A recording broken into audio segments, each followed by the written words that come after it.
பாசம்னா உசுர கொடுக்குண்டா நம்ம பரம்பரை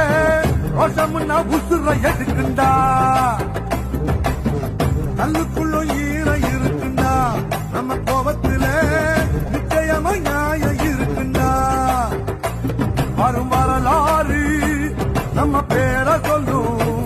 இனி வருங்காலம் நம்ம வாழ சொல்லும் திசையெல்லாம் நம்ம வீரம் சொல்லும் நம்ம தலைமுறைதான் இனி தினமும் வெல்லும்